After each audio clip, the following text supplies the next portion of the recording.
Kalayamla Yahweh Bashem Yahawashi Wahab Kwadash. Shalom à tous les frères, à toutes les sœurs. Bienvenue à l'école biblique de l'église de Yahawashi. Et cet enseignement est toujours dans le cadre de la consommation de lait spirituel, pour les débutants, pour ceux qui veulent apprendre la parole et qui veulent aussi enseigner. Cette parole-là à leurs frères et sœurs, parents, familles, amis, connaissances, chrétiens et tout ça là. Donc on va parler maintenant, cette fois-ci, de la loi du sacrifice. Alors, on va commencer avec Matthieu 5 au verset 17.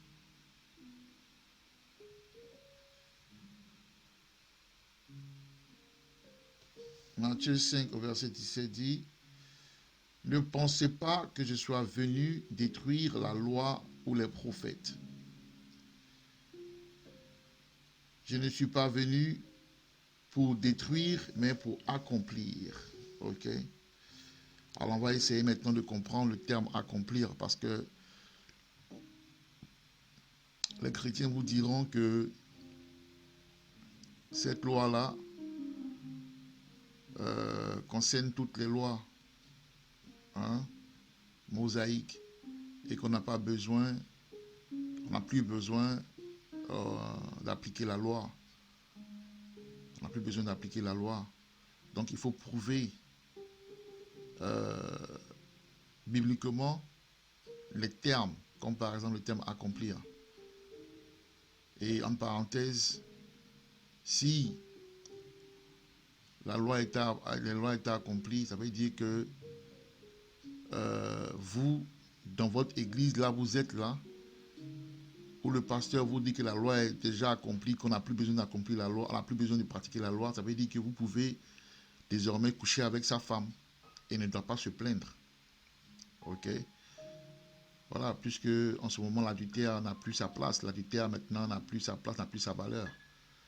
Enfin, je veux dire, la loi contre l'adultère n'a plus sa place, n'a plus sa valeur, donc on peut commettre l'adultère dans ce cas-là. Mais bon, en plus du parler, en plus du raisonnement, il faut apporter les preuves bibliques. C'est ce qu'on va faire. Alors on va sans plus tarder aller dans Luc 24 au verset 44 pour expliquer ce qu'il voulait dire par « je suis venu accomplir ». Luc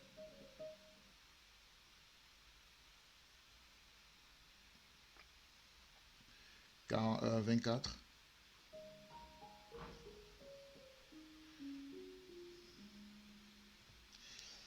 Verset 44.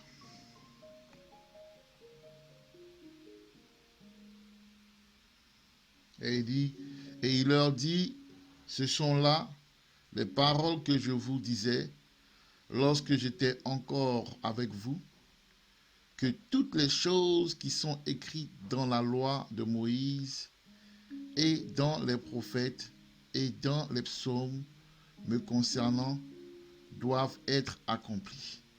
Donc vous voyez, donc il dit que je suis venu accomplir, il est venu accomplir et les prophéties, et les choses qui étaient écrites dans la loi de Moïse et dans les psaumes.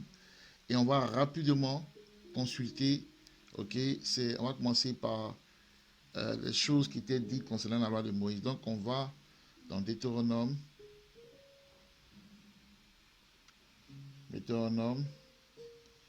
18.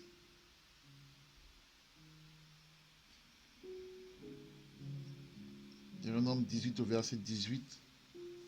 Et il dit, je leur susciterai un prophète comme toi d'entre leurs frères, et je mettrai mes paroles dans sa bouche, et il leur dira tout ce que je lui commanderai. Alors, comme Moïse, qu'est-ce que Moïse a fait? Moïse a établi la loi de Yahweh. Il a été le pont entre Yahweh et son peuple. C'est la même chose aussi pour Yahweh. Yahweh est venu pour La nouvelle alliance. Ok? Voilà. Et comme Jean 3, 14 le dit, comme Moïse a levé le serpent, ok, en bronze, dans le désert, ok, le Fils de l'homme sera aussi élevé, il sera ainsi élevé. Élevé, donc voilà, c'est la même chose en fait. Donc c'est le Yahweh que ça parlait. Vous voyez, ça c'est une prophétie. On va aller dans Ésaïe. Ésaïe.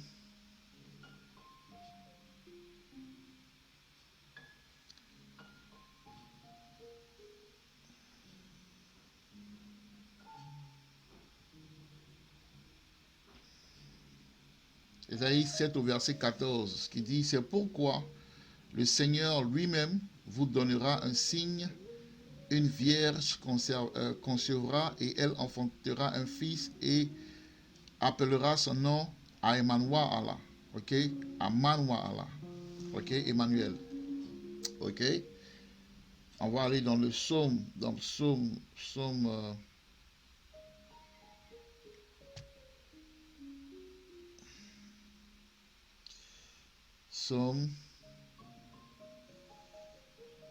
22, verset 16 qui dit, car des chiens m'ont encerclé, l'assemblée d'hommes immoraux m'a entouré, ils percent mes mains et mes pieds. Vous voyez? Je peux compter tous mes os, ils me regardent et me dévisagent. Ils partagent mes vêtements entre eux et tirent au sort ma vesture. Vous voyez? Ça parle de Yahushua. Vous comprenez? On peut aller aussi dans Ésaïe 53.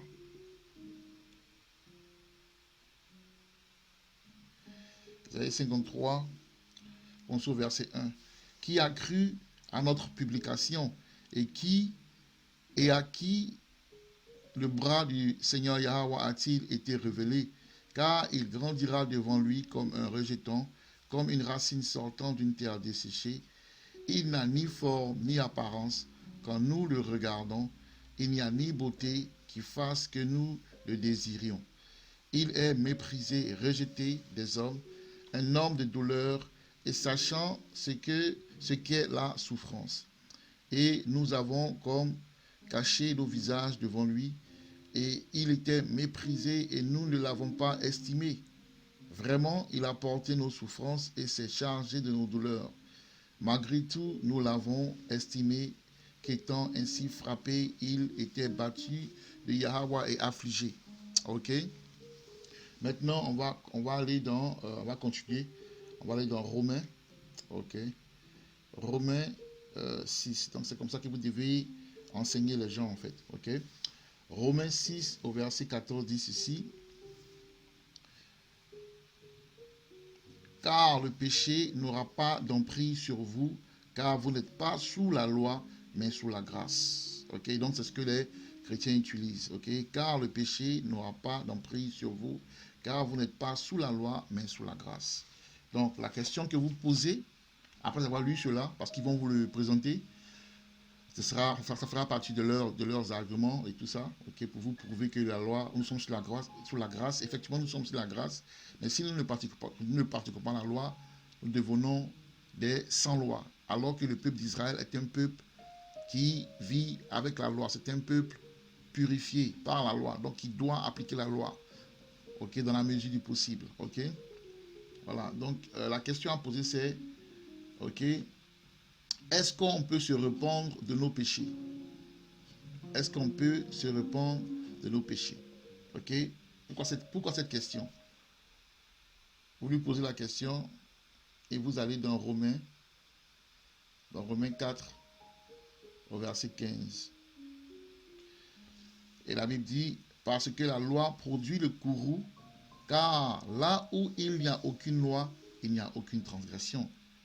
Vous voyez, donc la loi est importante. Parce que la loi vous permet de comprendre là où vous allez, là où vous êtes. La loi, par exemple, vous permet de comprendre que coucher avec la femme d'un autre, ok, ce n'est pas biblique. Parce que vous découvrez la nudité du frère en question. Ok? Donc, il y a besoin de repentance. Right?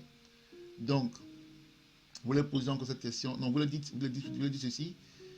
Donc, si il n'y a pas de loi, donc pourquoi la repentance? Parce que les chrétiens disent repentez-vous, repentez-vous, repentez-vous. En même temps aussi, vous dites qu'il n'y a pas la loi.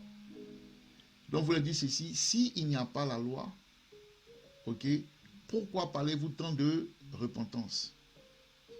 Ok? Pourquoi parlez-vous tant de repentance? Et maintenant, vous entrez maintenant un peu en profondeur avec Galates. Ok? Avec Galates 2, au verset 16, qui dit ceci. Sachant qu'un homme n'est pas justifié par les œuvres de la loi, mais par la foi de Yahushua Mashiach, nous avons, dis-je, cru en Yahushua Mashiach, afin que nous puissions être justifiés par la foi de Hamashiach, et non pas par les œuvres de la loi. Car par les œuvres de la loi, nul chair ne sera justifié. Ok? Ça veut dire principalement, ok, et je dis en principe en fait, ok, par essence, ça veut dire que, ok, dans le temps, nous étions justifiés, ok, par l'expiation animale, c'est-à-dire que nous allions dans les temples et les prêtres lévites, nous leur apportions, ok, des animaux, par exemple une brebis, ok, et tout ça. Et maintenant, eux, ils font l'expiation, ok, pour la rémission de nos péchés, tout ça. Ok. Donc, une fois que vous leur expliquez ça, vous allez dans 2 Corinthiens, 2 Colossiens, pardon, ouais, 2 Corinthiens, pardon, 2 Corinthiens 3, au verset 6, qui dit, qui aussi a fait de nous des capables ministres du Nouveau Testament, non de la lettre, mais de l'esprit, car la lettre tue, mais l'esprit donne vie. Ok, et la lettre, c'est ces lois-là que nous ne pouvions pas, ces lois-là que le sang ne pouvait pas, le sang ne pouvait pas être utilisé pour effacer les péchés. Par exemple, la loi sur l'adultère. En Israël, si vous commettez l'adultère, quand vous saisissez, il n'y avait pas de loi, ok, il n'y avait pas de sang pour vous. Le seul sang qui devait couler, c'est votre sang en fait. Le sang animal ne pouvait pas gérer cette situation-là. Ainsi que le péché, par exemple, de la sorcellerie. Vous devez être mis à mort, ok. Alors que Yahushua, quand il est venu, de par son sang, ok, il y a la repentance. Donc quelqu'un qui a commis un adultère, ok, qui a commis l'adultère, peut se repentir, ok, par le sang de Yahushua, ok. Donc, quand nous lisons maintenant, on va lire maintenant Actes, tu vas expliquer en fait, tu vas expliquer ce que je viens de dire là. Actes 13, c'est un peu complexe, mais ça va venir, ok. Ça, au fur et à mesure que vous pratiquez, vous allez comprendre cela. Hein. Essayez de pratiquer en fait. Prenez note et puis pratiquez. Essayez de l'expliquer dans votre tête vous-même, à votre façon.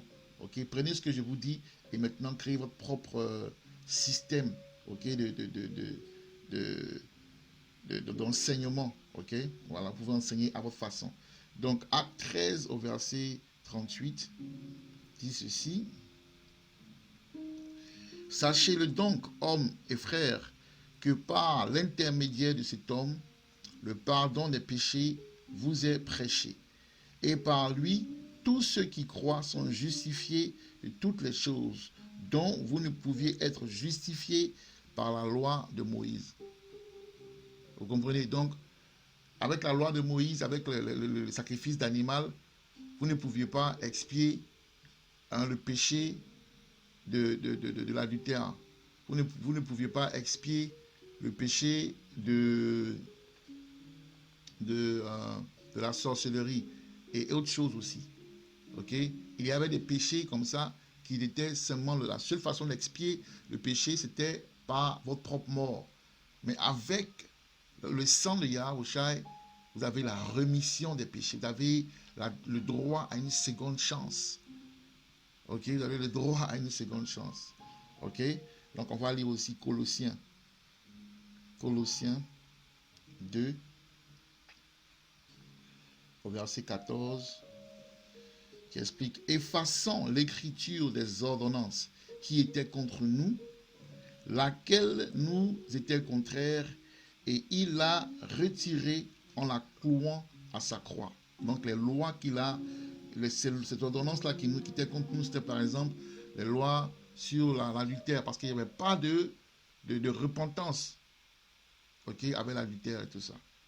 Mais il nous a permis, ok, comment on dit, il nous a permis maintenant de pouvoir avoir la repentance en le clouant à la croix. Quand son sang a versé, son sang là nous permet, ok, d'avoir une seconde chance aux yeux de l'Éternel. Ok, voilà. Et aussi on peut lire Hébreu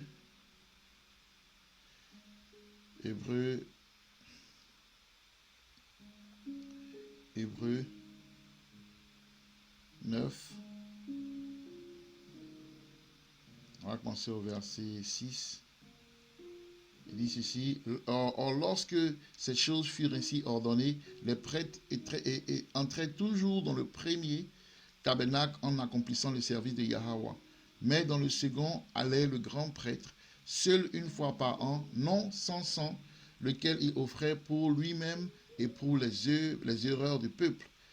L'Esprit Saint signifiant ceci, que le chemin vers le plus saint de tout n'avait pas encore été manifesté, tandis que le premier tabernacle était encore debout, ok, lequel était une figure pour l'époque alors présente, dans lequel était offert tant dons que sacrifices, qui ne pouvaient rendre parfait celui qui faisait le service, comme se rapportant à la conscience. Ok, lequel consistait seulement en aliments et boissons et diverses ablutions et ordonnances charnelles imposées sur eux jusqu'au moment de réforme. Mais Hamashiach étant venu en tant que grand prêtre de bonnes choses à venir par un plus grand et plus parfait tabernacle. Ok, par un plus parfait et plus grand tabernacle, ok, non fait par des mains, c'est-à-dire non de cet édifice, ni par le sang des chèvres et des veaux, mais par son propre sang, il est entré une seule fois dans le lieu saint, ayant obtenu la rédemption éternelle pour nous. Ok? Car si le sang des taureaux et des chèvres et les cendres d'une génisse, aspergeant les impurs, sanctifiés à la purification de la chair, combien plus sera le sang de Hamashiach, qui par le moyen de l'Esprit éternel s'offrit lui-même sans tache à Yahweh, purgera-t-il votre conscience des œuvres mortes pour servir le Dieu vivant? Vous voyez? Donc, c'est ce que Yahweh a accompli. Ok? Il a accompli les prophéties, les choses qui étaient dites dans les lois de Moïse, ok? Et aussi le sacrifice de la loi. Donc, auparavant, nos parents, en Israël, nous allions dans les temples avec des brebis et tout ça, les animaux, pour la rémission de nos péchés. Mais maintenant, Yahweh a cloué tout ça, ces pratiques-là à la croix, et son sang maintenant sert d'expiation, ok, pour la rémission de nos péchés. Donc voilà un peu,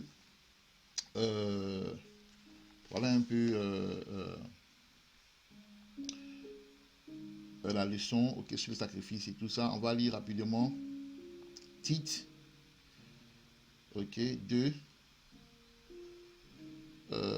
11 à 12 dit: car la grâce de Yahweh qui apporte le salut est apparue à tous les hommes, nous enseignant que, régnant l'impiété et les convoitises du monde, nous devons vivre sobrement, droitement et de manière selon Yahweh dans ce monde présent. Ok?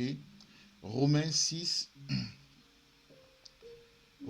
ça c'est la grâce en fait. Romains, on est sous la grâce, mais on doit appliquer la loi. Ok? On doit répéter les justes actes de l'Éternel. Donc, Romains 6 verset 1 dit, que dirions-nous alors? Continuerons-nous dans le péché afin que la grâce puisse abonder? Dieu, Yahweh nous en garde. Comment pourrions-nous, qui sommes morts au péché, encore y vivre? Ok. On va lire aussi rapidement Galates. Non, Romains 3, 31. Il dit, rendons-nous alors nulle la loi par le moyen de la foi? Yahweh nous en garde. Oui, nous établissons la loi. Donc nous pratiquons la loi, mais dans la foi de Yahweh Shai. Ok? Donc nous ne sommes pas sauvés par la loi. Ok? Nous sommes sauvés par la grâce au travers de la foi en Yahweh Shai, mais nous devons pratiquer la loi. Pourquoi? Parce que si nous ne pratiquons pas la loi, ça veut dire qu'on peut commettre l'adultère, on peut commettre le meurtre, on peut faire ce qu'on veut. Alors que nous sommes un peuple pur. Donc nous devons répéter les justes actes de l'éternel Yahweh. Car là, Yahweh, Bachem, Yahweh Shai, j'espère que vous avez été édifiés. Et cette école biblique, c'est pour les débutants et ceux aussi qui aspirent à être les enseignants. Et je parle des hommes, principalement aussi des femmes. Et les femmes qui veulent enseigner, elles doivent seulement enseigner les femmes. Ok? Elles ne peuvent pas enseigner en général parce que c'est interdit selon la Bible pour les femmes d'enseigner. Donc une femme ne doit même pas poster des enseignements sur Facebook et sur les sociaux médias, les médias sur les sociaux en fait, sur les réseaux sociaux. Elle doit seulement le faire avec les femmes, ok, en privé. Shalom.